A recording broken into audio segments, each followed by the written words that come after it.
Buenas noches. Son las 8 de la noche y vamos a dar inicio a nuestra sesión ordinaria.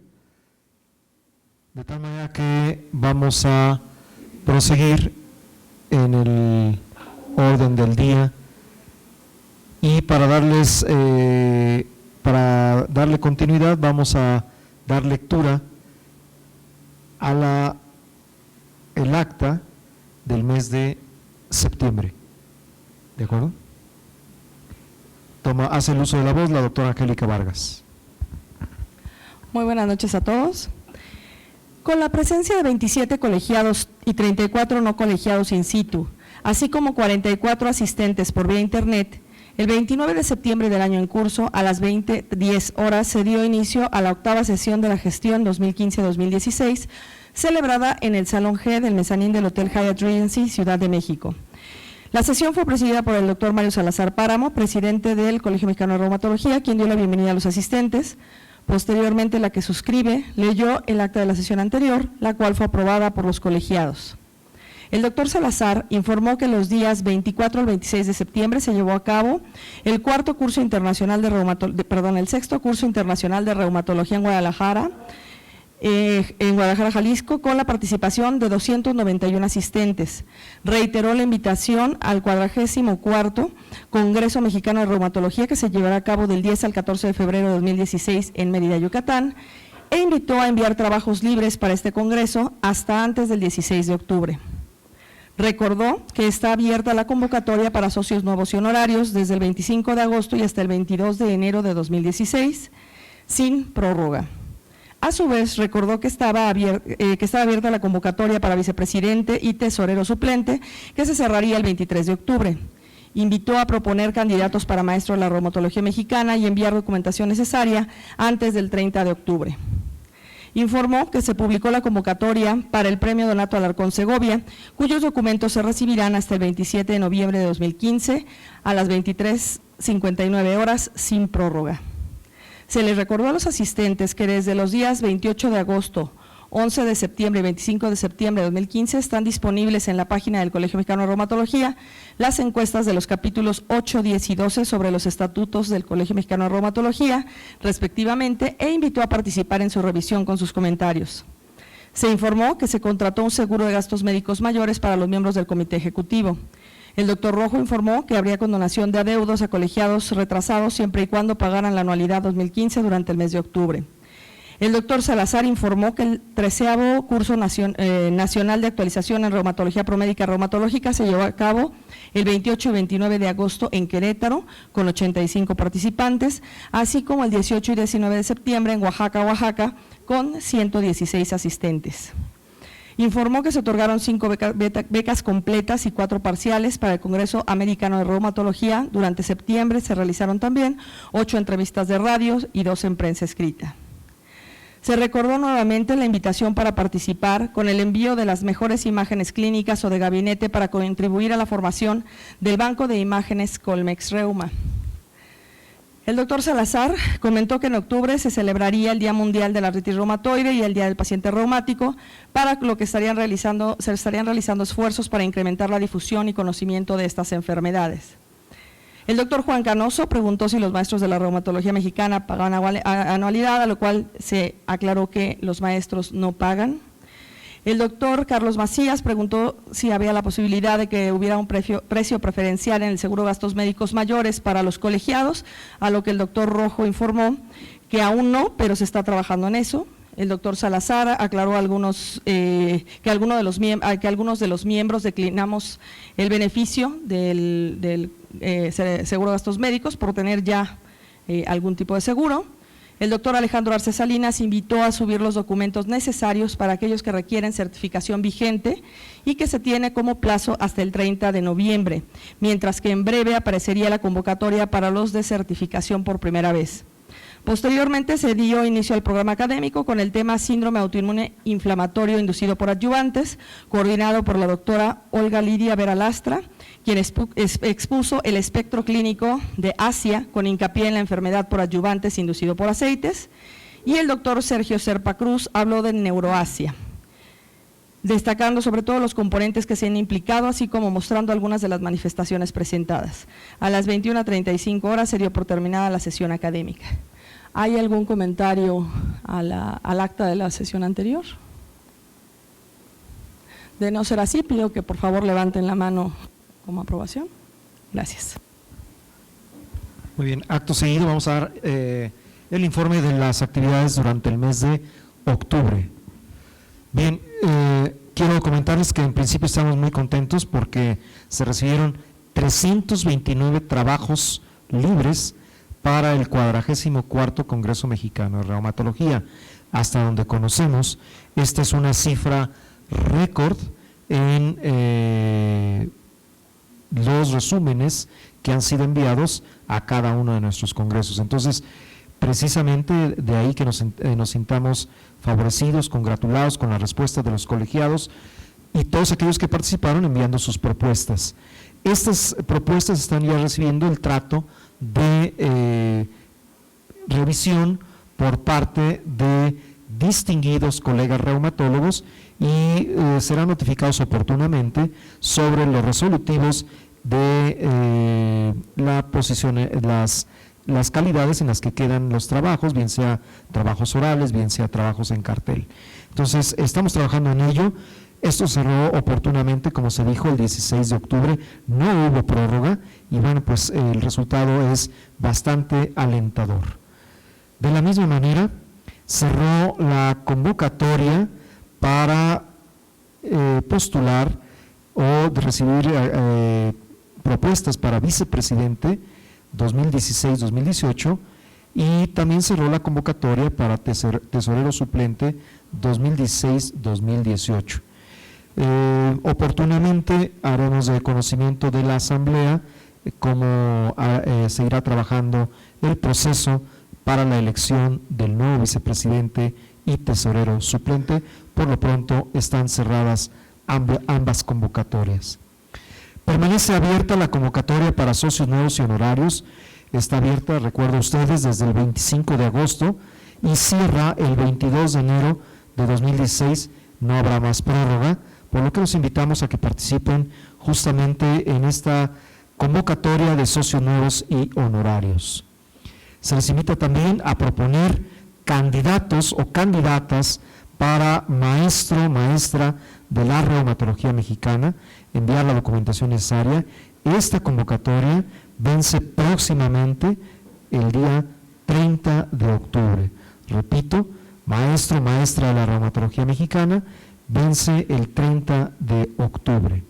De igual manera está abierta la convocatoria para el premio Donato Alarcón Segovia, cuyos documentos se recibirán hasta el 27 de noviembre a las 23:59, también sin prórroga. Quiero comentarles que se celebró, tuvimos algunas actividades muy importantes durante el mes de octubre y celebramos el Día Nacional del Paciente Reumático. Esto fue el día 24 con la participación de la Fundación Mexicana para Enfermos Reumáticos. Nos informan por parte del Comité Directivo de la Fundación Mexicana para Enfermos Reumáticos que se tuvo alrededor de 350 asistentes reunidos en el Museo Sumaya de esta Ciudad de México.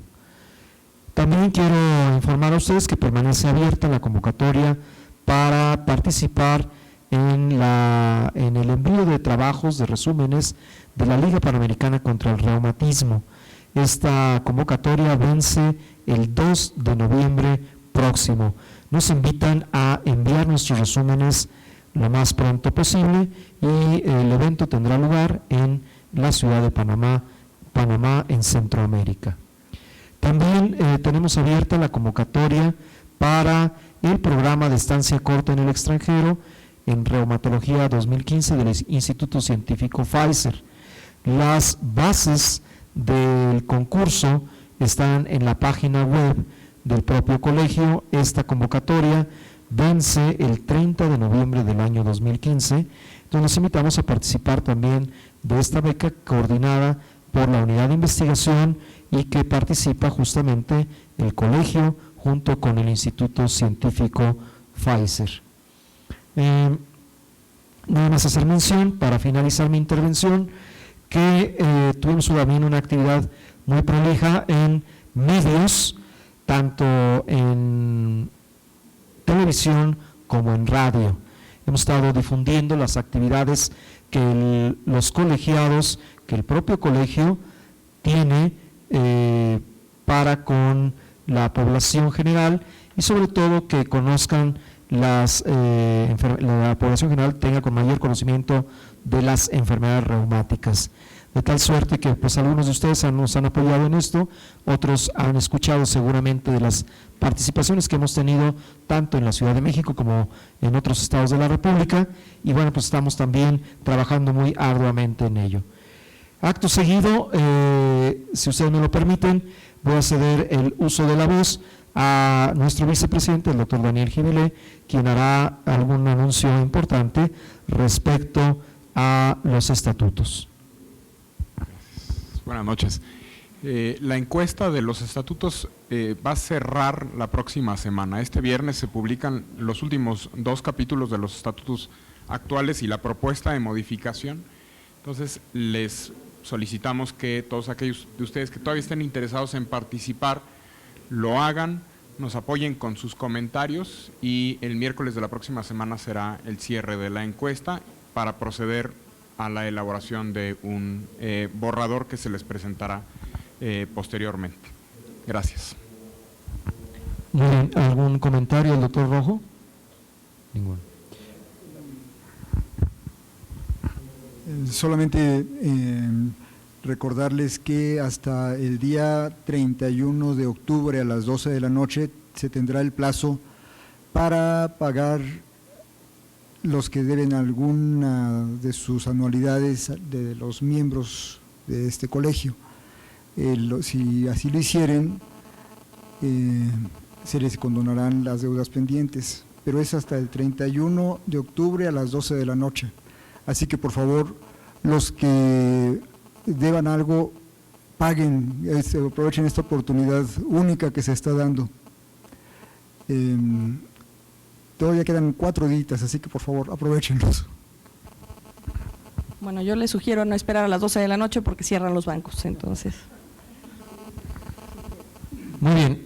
Para dar paso, antes de dar paso a nuestro programa académico, quiero manifestar 2 aspectos finales. Uno es felicitar a todos los médicos por el reciente Día del Médico, el 23 de octubre. Como ustedes saben, en el país, el 23 de octubre es la celebración nacional de Día del Médico.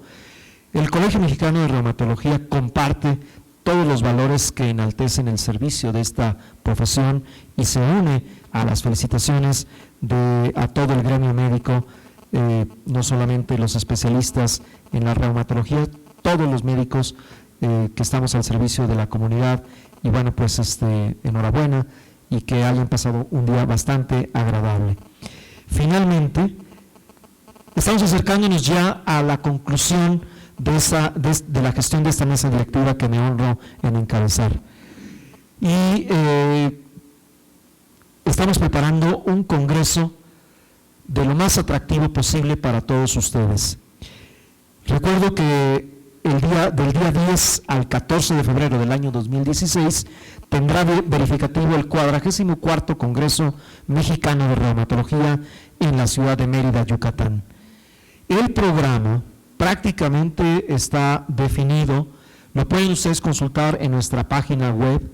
Tenemos también ya un adelanto muy importante en lo que esperamos sea una agradable sorpresa para todos ustedes de la página web, pero quisiera yo que consultaran lo que tenemos ya del programa preliminar, que vean lo que hemos trabajado en conjunto la mesa directiva con el comité organizador local para beneficio y beneplácito de todos ustedes.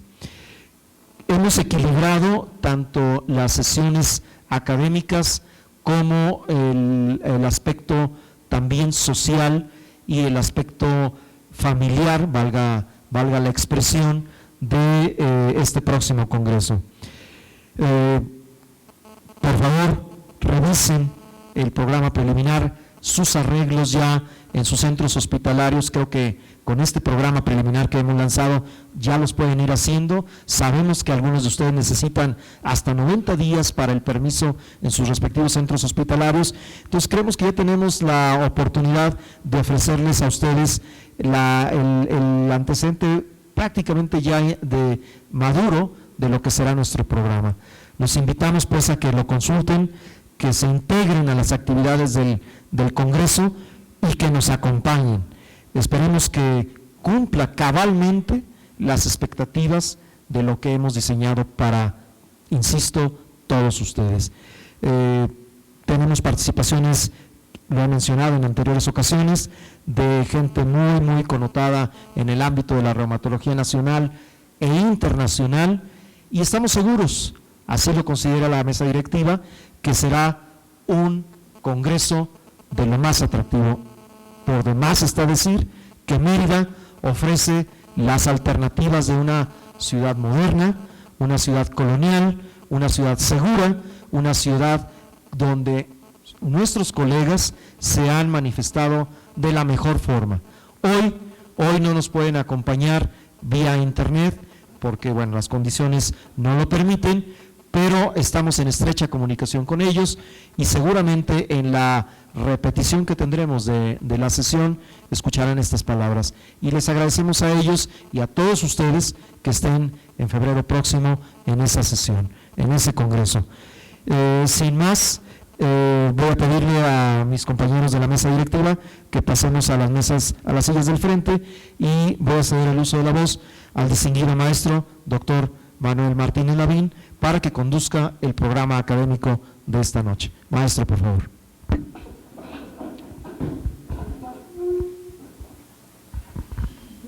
Muchas gracias, Mario. Gracias por la invitación. Es un gusto coordinar esta sesión en este marco tan extraordinario como es el museo, y esta visita que nos permitieron hacer al museo. Hay obras de Remedios Varo y muchos de ustedes sabrán que Remedios Varo pintó 2 cuadros que se llaman Dolor Reumático, ¿verdad? Y me dicen que está en el acervo de este museo, no están expuestas. Eso la pintó ella para poder comer, ¿verdad? Se la vendía a la casa Bayer y Bayer la utilizaba en su propaganda, ¿verdad? Tenemos ahora una sesión muy especial, un invitado especial, el doctor Neri Vela, que es médico por la UNAM, es especialista en oftalmología, especialista en retina, pero tiene una visión más amplia, longitudinal de la medicina, porque también es especialista en historia de México. También hemos aprendido, ha estudiado bioética, es el jefe del Departamento de Historia de la Universidad Nacional. ¿Estoy en lo cierto, doctor? Entonces va a presentar un tema de obvio interés para todos nosotros. A mí se me antoja este tema desafiante, controversial, que es la historia de la reumatología. Y la reumatología realmente tiene una historia relativamente corta, ¿verdad? Que quizá su gestación la podemos datar a mediados del siglo pasado. Se gestó con el uso de la cortisona como arma terapéutica, y de ahí nació la reumatología clínica. Y dentro de la reumatología mexicana, ¿verdad? Entonces esto obviamente es de interés para todos nosotros y lo escucharemos con toda atención. Doctor, bienvenido a esta sesión del Colegio Mexicano de Reumatología.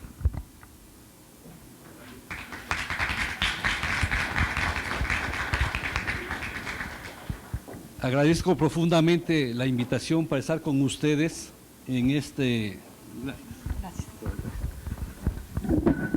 sesión académica. Pues a pesar de ser médico, de tener una especialidad diferente a la de ustedes, aunque relacionada la oftalmología con la reumatología, y de haber trabajado ya muchos años historia de la medicina, pues no deja de ser un reto meterse en una especialidad diferente en muchos aspectos, y ver que cuando uno empieza a estudiar lo que se ha hecho de estudios históricos sobre la reumatología en México, pues hay grandes maestros que han escrito y uno se queda muy corto, pero en fin, espero no decepcionarlos. Seguramente que las enfermedades reumáticas han acompañado al ser humano desde su aparición en el planeta. Sí, claro, gracias. En nuestro país son abundantes los ejemplos de huesos con osteoartritis a lo largo de todo el México central, pues restos hallados en Tlatilco muestran una gran proporción de lesiones de este género. Más tardíamente, en Tlatelolco, también se han encontrado restos óseos con lesiones sugerentes de enfermedades reumáticas. En la cultura náhuatl, la deidad involucrada en la producción de alteraciones artríticas y reumáticas fue Eecatl, también llamado Quetzalcóatl, dios del viento, caracterizado por un gran pico por medio del cual se creía que soplaba. En el Códice Ramírez se señala que en la fiesta de Quetzalcóatl, en su santuario de Cholula, se reunían a multitud de enfermos, tullidos, cojos y tuertos que acudían a pedir salud al dios. Y allí mismo los sanos remedaban a los que iban enfermos y fingían tener todo tipo de males para así provocar la piedad divina.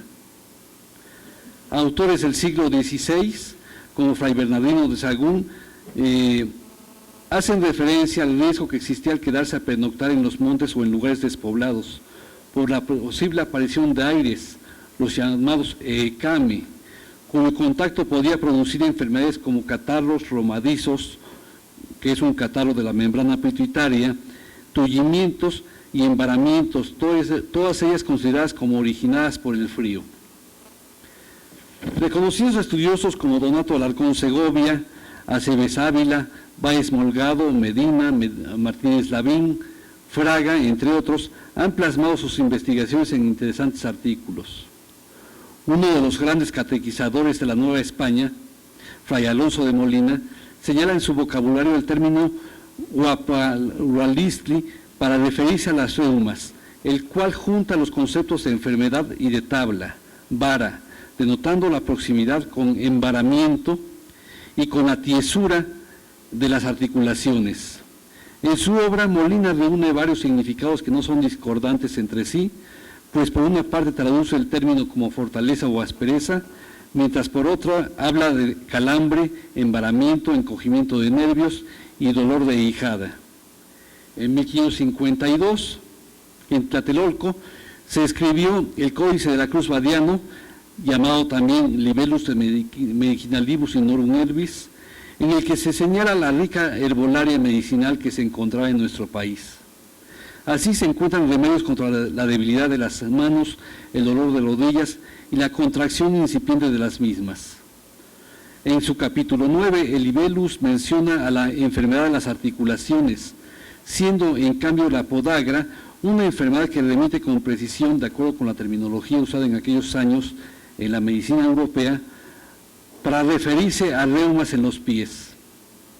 Tres fuentes primarias más nos sirven para conocer la medicina prehispánica: el Códice Florentino, el Códice Madritense y la Historia Natural de la Nueva España de Francisco Hernández, protomédico de Felipe II, quien estuvo varios años en la Nueva España estudiando todos los remedios medicinales que se encontraban en ese momento en lo que sería nuestro país.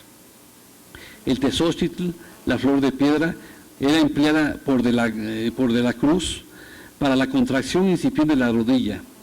Sin embargo, aparece citada tanto en el Códice Florentino como en el Madritense. En el primero, es recomendada para la enfermedad de los ojos y contra la fiebre, mientras que en el segundo se dice que es útil para la enfermedad de los ojos y contra los abscesos. En la literatura médica novohispana destaca el ya mencionado Hernández, quien se refiere al ciprés para el mejoramiento de la gota o podagra, diciendo que es un medicamento caliente y seco en tercer grado, agregando que la corteza es astringente, que sana quemaduras y piel escoriada, con litargirio y polvo de incienso cura las úlceras y con cerato de mirto favorece la cicatrización, estriñe, provoca orina y su saumerio atrae los fetos y las secundinas.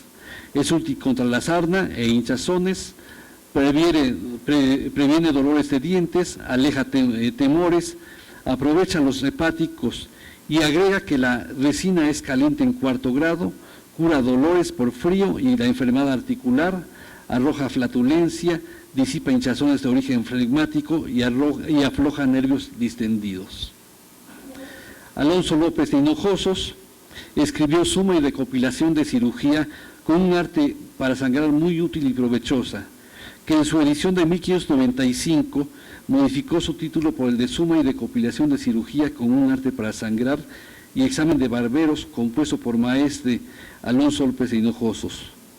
Va añadido en esta segunda impresión el origen de nacimiento de las reumas y las enfermedades que de ellas proceden, con otras muy provechosas para acudir al remedio de ellas y de muchas otras enfermedades.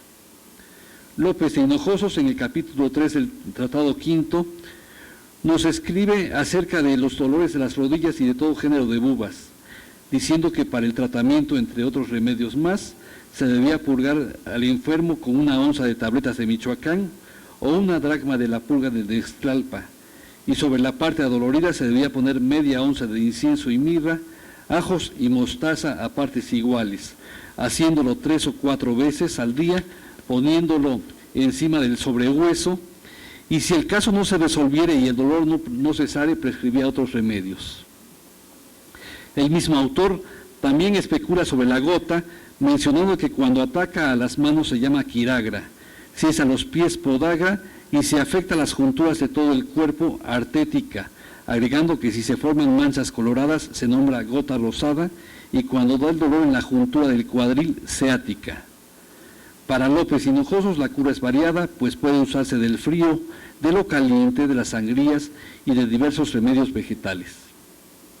El primer periódico científico en América, Mercurio Volante, con noticias importantes y curiosas sobre varios asuntos de física y medicina, publicado en la Ciudad de México por el médico José Ignacio Bartolache, también es de utilidad para conocer algo de lo que pasaba en el proceso salud de enfermedad en aquellos años.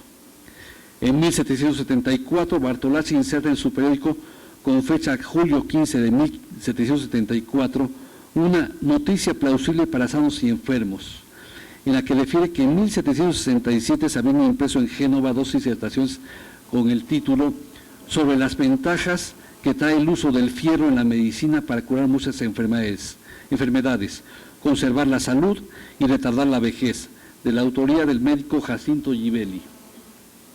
Se decía que estas llamadas píldoras marciales gibelinas o fierro sutil eran útiles para la inapetencia, hidropesía nasarca, agrios de estómago, palidez con extenuación, dolores de vientre y estómago con indigestiones, diarreas inveteradas, flujos blancos y de sangre, fiebres intermitentes, rebeldes, dolores gotosos y reumáticos, hipocondria, mal histérico, obstrucciones, escorbuto, y en la capital del Virreinato de la Nueva España los preparaba el mencionado Bartolache, quien las vendía en la botica situada en la esquina de Santa Inés. Como ven, nunca hemos abandonado los seres humanos el deseo de curarnos con una sola cosa, con un medicamento universal que nos sirva para todo. Esta nota finalizaba con el siguiente párrafo, la nota del artículo de Givelli, y dice: a su tiempo se despachará con las pastillas una instrucción sucinta para que sirva de gobierno a quienes no pudieran consultar con médico, y la correspondiente se dará en idioma mexicano para los indios que no son ladinos. Recordemos que durante toda la Nueva España, en el virreinato, había pocos médicos y pocos cirujanos, y por supuesto que los que había pues eran para las clases pudientes solamente, porque cobraban bastante dinero, y que además no egresaban de las escuelas como médicos cirujanos. De la Facultad de Medicina egresaban los médicos, y ya para fines del siglo XVIII, en la década de los 70, se establece en la Nueva España el Real Colegio de Cirugía, derivado de los Reales Colegios de Cirugía de Barcelona y de Cádiz. se funda en la Nueva España también, en la Ciudad de México, y entonces allí se moderniza la enseñanza de la cirugía y por lo tanto eran médicos por un lado y cirujanos por otro. No es sino hasta un 23 de octubre de 1833 cuando un médico egresado de la Facultad de Medicina de Guadalajara, Valentín Gómez Farías, que en ese momento ejercía las funciones de presidente de la República en ausencia del presidente nombrado en ese momento, que estaba de licencia, que Gómez Farías retoma la idea de Napoleón, quien forma la École de Santé, y entonces clausuran la Facultad de Medicina y se reabre el establecimiento de ciencias médicas con un nuevo plan de estudios. A partir de ese momento, los estudiantes van a egresar como médicos cirujanos, porque Napoleón con sus escuelas de salud decía que no le servían en sus ejércitos cirujanos por un lado y médicos por otro. Él quería personas con una formación integral y por eso los funda. Y por eso, el 23 de octubre, en México se celebra el Día del Médico, porque es un 23 de octubre cuando se firma el edicto de la fundación del establecimiento de ciencias médicas. Bien, siguiendo con el tema, en el siglo XIX, François Vincent Raspail, químico francés, escribió Manual de la Salud o Medicina y Farmacia Doméstica, obra que fue utilizada en México. Raspail dice que la gota se debe a una tendencia de las enfermedades articulares de los huesos a una intumescencia o a secreciones sinoviales coagulables que hacen penoso el juego de la articulación. Añade que el abuso de placeres refinados, de licores espirituosos, de la molicie y vida sedentaria, pero sobre todo de esos malditos remedios mercuriales que son la plaga de la medicina, imprime a los huesos el carácter de esa tendencia al reblandecimiento por sus extremidades, y dice que la podagra o gota de pie comienza en general por el dedo pulgar. Como vemos, ya en ese momento se empieza a hablar prácticamente de lo que será la moderna reumatología. Agrega este autor que como efecto de la gota la extremidad inferior se hincha y anuda, y este efecto remonta sucesivamente de una articulación a otra con padecimientos atroces. Adiciona a esto que la gota tiene sus crisis, sus intermitencias y periodicidad. Para su curación, el autor recomienda un régimen higiénico, el uso de la tisana yoduro rubiácea, la aplicación de compresas de agua sedativa sobre las articulaciones invadidas. Cuando el dolor ha desaparecido, se debe tratar de andar, cubriendo la articulación con planchuelas de hilas, untadas con pomada alcanforada y mantenidas en su lugar por una tira de esparadrapo. 2 veces al día debían aplicarse lociones sobre todo el cuerpo con la dicha agua y friégase 10 minutos de la pomada alcanforada. Cuando la estación lo permitiera, se daban baños sedativos alcalino ferruginosos con friega general. Si la violencia del dolor hubiese producido un desorden general en la economía, se tomaría el acíbar el mismo día. Decía Raspail que todos los gotosos expuestos a este régimen habían percibido alivios equivalentes a la salud cuando el germen gotoso no había sido disipado de una manera completa. Uno de los tratamientos decimonónicos era la tisana de yoduro rubiácea, que se componía de yoduro de potasa, polvo de la raíz de rubia y polvos de chicoria. Se hacía hervir la chicoria y la rubia en 2 cuartillos de agua por 5 minutos. Al apartarlo de la lumbre se echaba el yoduro de potasa y se dividía el cocimiento en 3 tomas, una por la mañana, la otra por el mediodía y la última para la noche. Otro remedio era el bálsamo acético alcanforado del doctor Pelletier, compuesto de jabón animal, alcanfor, esencia de tomillo y éter acético. Para este se mezclaba primero el alcanfor y la esencia al jabón animal y se disolvía todo en el éter al calor del baño de María. Este bálsamo se usaba en fricciones en las afecciones reumáticas, en las ciáticas y en los dolores artríticos. Las píldoras antiartríticas de Vigdasir se componían de raíz de guayaco, muriato dulce de mercurio y jabón medicinal. Además, de extracto de hiel de buey desecado, guayaco en polvo, y entonces se hacían píldoras de 4 granos para tomarlas. La dosis era de 2 a 4, una mitad en la mañana y la otra en la tarde. Otro tratamiento más eran las gotas de Heller o licor antiartrítico, que estaban formadas por licor anodino mineral de Hoffman y espíritu de cuerno de ciervo succinado. Para esto se prescribían de 20 a 40 partículas en los accesos de gota. El licor de cuerno de ciervo succinado se hacía mezclando exactamente 1 onza de sal volátil de succino en una cantidad suficiente de cuerno de ciervo hasta que se completara la solución. Otro tratamiento más en contra de la gota eran los baños sedativos o alcalino-ferruginosos, en que para prepararlos después de los 2 o 3 primeros cubos de agua se echaban en la tina amoníaco saturado de alcanfor, 6 onzas y 4 libras de sal de cocina. Se acababa de llenar la tina hasta la altura que se quería y se movía vivamente el agua con 1 o 2 badilas gruesas de hierro hechas ascuas, o sea, lo más caliente que se pudieran.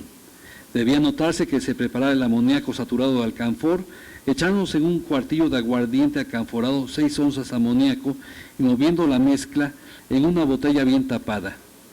Hecho esto, se metía la botella en el agua del baño con la boca hacia abajo y se derramaba allí completamente.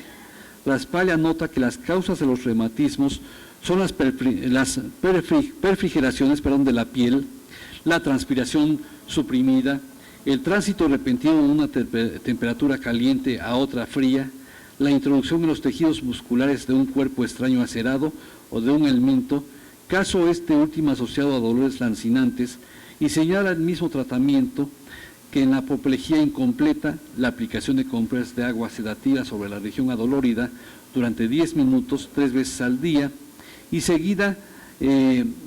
seguidamente friegas por 20 minutos de pomada alcanforada, como ya anteriormente lo había mencionado. Una autora de un texto interesante sobre terapéutica del siglo XIX mexicano que publicó hace poco tiempo la Universidad Iberoamericana, Ponce Alcocer, escribe, tomado a su vez del periódico La Ilustración Mexicana del siglo XIX, que para tratar la ciática y el reumatismo son útiles el tópico de Poggioli, que es un compuesto de extractos de belladona, de morfina, de ungüento populión y de datura stramonium junto con esencia de lavanda.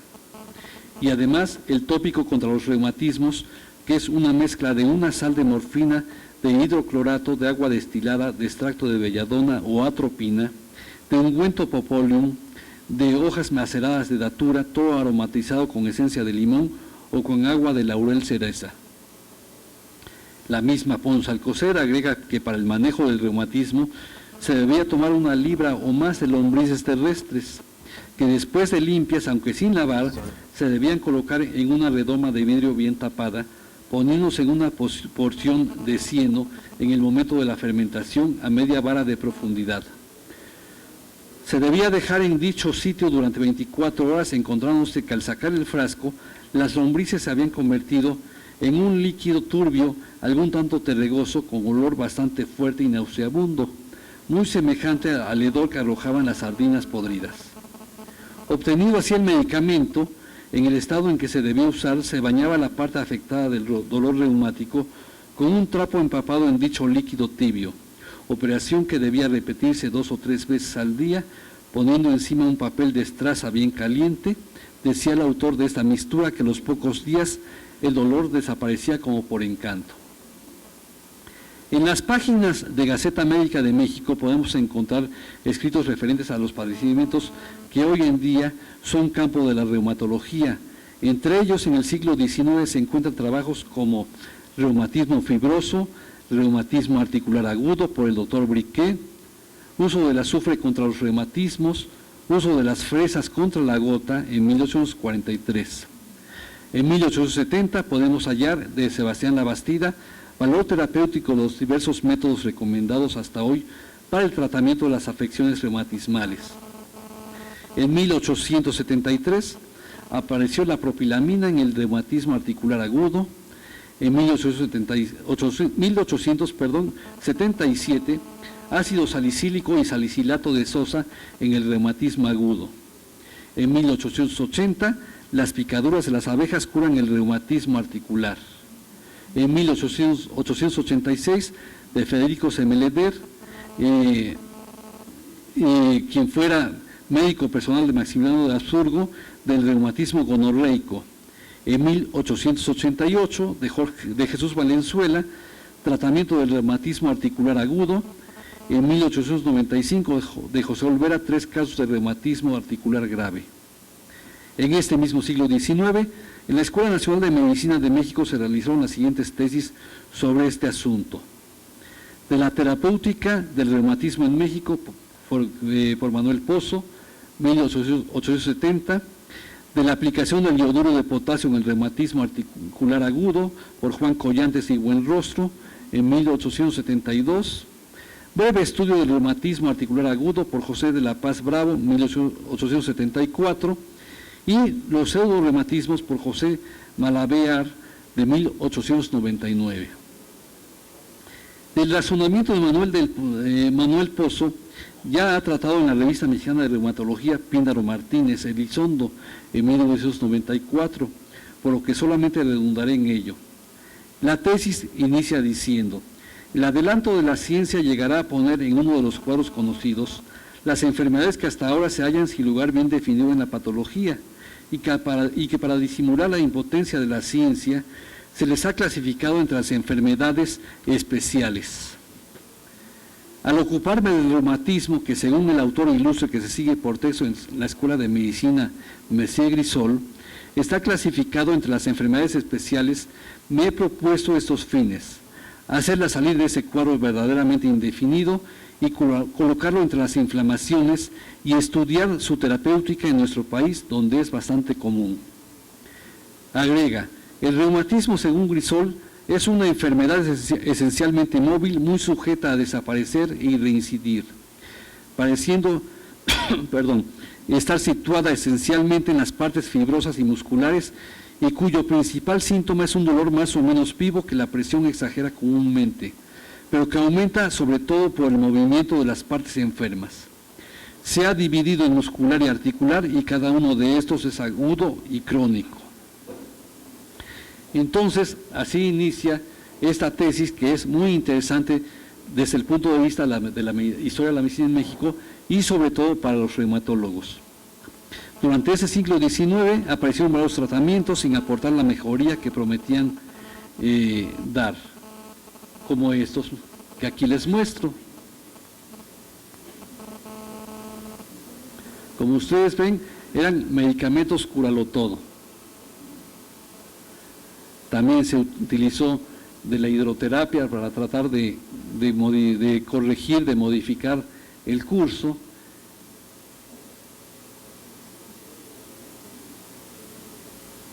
¿Sí?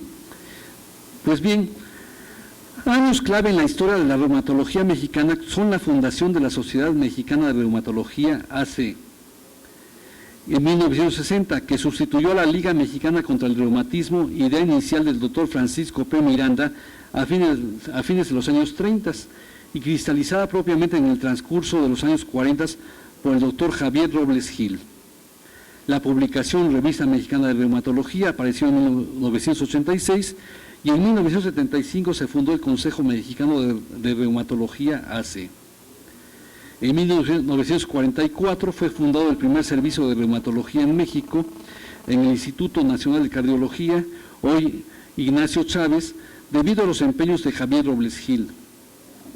Uno de los padecimientos que hacía estragos entre la población mexicana a mediados del siglo XX era la fiebre reumática, por lo que a partir del trabajo de Neri, publicado en 1959, Epidemiología de las enfermedades del corazón en México, aparecieron otros firmados por Mendoza, del Instituto Nacional de Cardiología, y Neri, de la Escuela de Salud Pública, titulado Epidemiología de la fiebre reumática.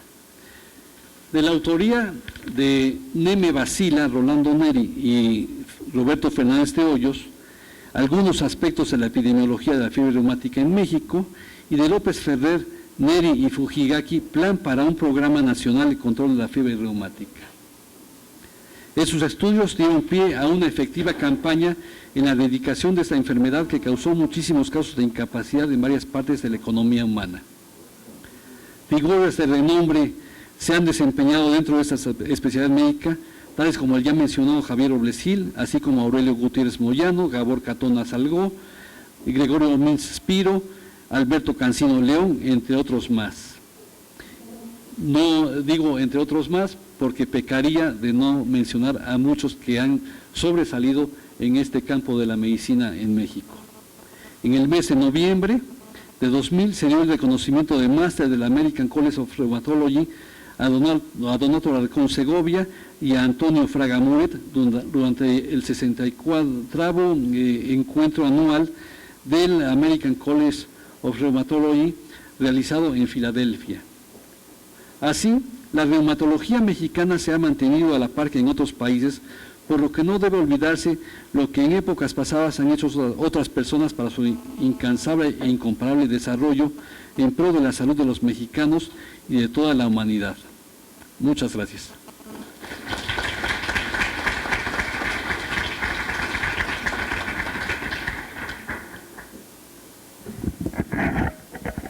Muchas gracias, doctor. Si está de acuerdo de aceptar comentarios y preguntas, yo, teniendo el micrófono, quiero comentarles, hablando ahora de paleopatología, que los padecimientos reumáticos son únicos porque dejan su huella en el esqueleto y estas alteraciones esqueléticas se pueden reconocer años o siglos después de la muerte del individuo.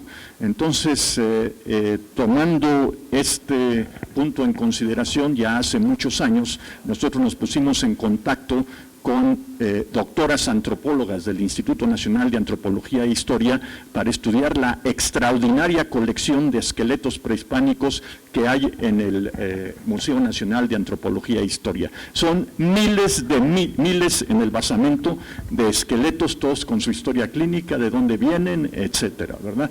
Yo estaba interesado en la osteoartropatía hipertrófica, la enfermedad más antigua de la medicina, y encontramos que había evidencia de osteoartropatía hipertrófica porque hay una periostitis inequívoca en la osteoartropatía hipertrófica en varios esqueletos prehispánicos. Uno de ellos venía de la isla de Jaina. Jaina es famosa por las figurillas de muchas enfermedades, y entre esas enfermedades había hidropesía. Una causa de la osteoartropatía hipertrófica es precisamente de la hidropesía.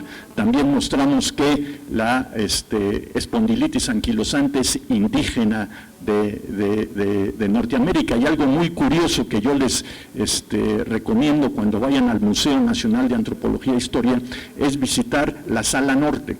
En la Sala Norte hay un bulto mortuorio único que viene de la Cueva de la Candelaria de Coahuila, y en ese bulto mortuorio se dibuja, digamos, la presencia de un pequeño niño que, dadas las condiciones de la Cueva de la Candelaria, se había preservado por siglos. Y en la Cueva de la Candelaria era un osario también, y hay múltiples esqueletos con cambios de caries seca, ¿verdad? Tenían hoyos en el cráneo. Bulto obviamente no se podía abrir porque era algo excepcional, y con mucho cuidado y con todas las licencias que le pedimos a el Instituto Nacional de Antropología e Historia, fue llevado a un gabinete de radiología a hacerle rayos X y tomografía axial computada, ¿verdad? Y encontramos unos casos típicos de sífilis congénita. Tenía la tibia en sable, y entonces esto es una evidencia de que la sífilis la treponematosis. Muy probablemente la sífilis existía en Mesoamérica antes de la penetración española, ¿verdad? Entonces, y esto nos, digamos, es una evidencia adicional de cómo se puede enriquecer, cómo nos podemos enriquecer los médicos cuando nos asociamos con otros especialistas, ¿verdad? El doctor Neri Vela nos ha dado un muy buen ejemplo, cómo él no se quedó solamente en la medicina, sino también estudió historia, y esto obviamente les da otra perspectiva muy importante, ¿verdad? Ya hablé demasiado, así que si alguien tiene alguna pregunta o comentario, bienvenido. Adelante. Nada más un comentario. Cuando señalaron a los fundadores de la Sociedad Mexicana de Reumatología en aquel tiempo, creo que faltó mencionar al doctor Jorge Badía y al doctor Píndaro Martínez como fundadores, y que además son los únicos sobrevivientes de aquel movimiento, ¿no?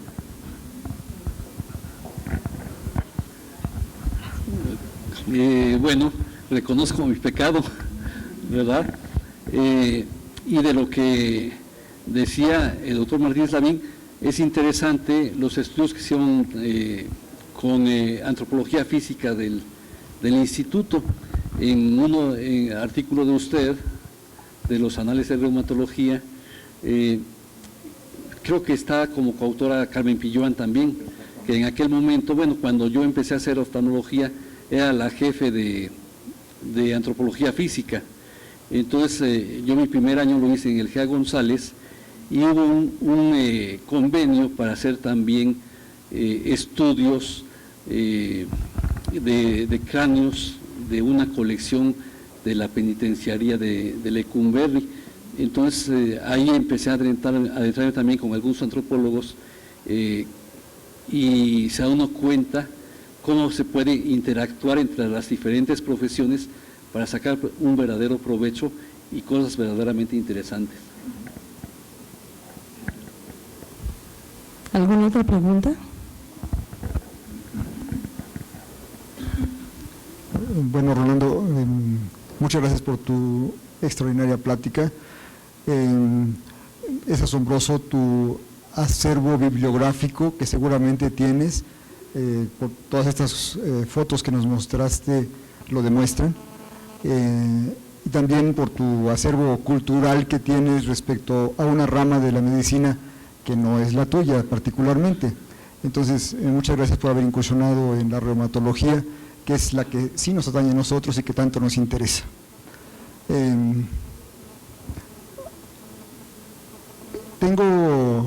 Estaba tomando nota porque tengo algún paciente que está muy delicado, entonces ya le di de todo y no sé qué hacer. Entonces me quedé con lo de las ascuas y ya no supe qué más poner. Muchas gracias por tu presentación. Muchas gracias, Paco. Habría que mandarlo a nuestro adorado Chilpancingo, a ver si ahí lo curan ahora, ¿verdad? Y bueno, hablo así con el doctor Rojo porque estamos emparentados, nos conocimos desde niños. Gracias. Nuestros papás fueron amigos muy cercanos, somos primos, entonces para mí es un honor, realmente me honro de ser su primo, de ser primo de su hermano, y somos nada más una muestra de Chilpancingo. Muchas gracias, Paco. ¿Alguna otra pregunta o comentario? Bien, de no ser así, pues les damos las gracias a los doctores. Bueno, muchas gracias al doctor Neri Vela, al doctor Martínez Lavín. El Colegio Mexicano de Reumatología agradece esta noche que nos hayan acompañado en la sesión cultural conmemorativa también del Día del Médico. Ahora sabemos mejor la efeméride De acuerdo, entonces muchísimas gracias también por recordarnos todas esas hallazgos que se han hecho de parte del grupo del doctor Martínez Novín en esta rama de la historia de la reumatología. A los dos muchísimas gracias, a todos ustedes los invitamos a que nos acompañen en una escena que tendrá verificativo aquí en el pasillo anexo a esta sala. Gracias, son todos bienvenidos.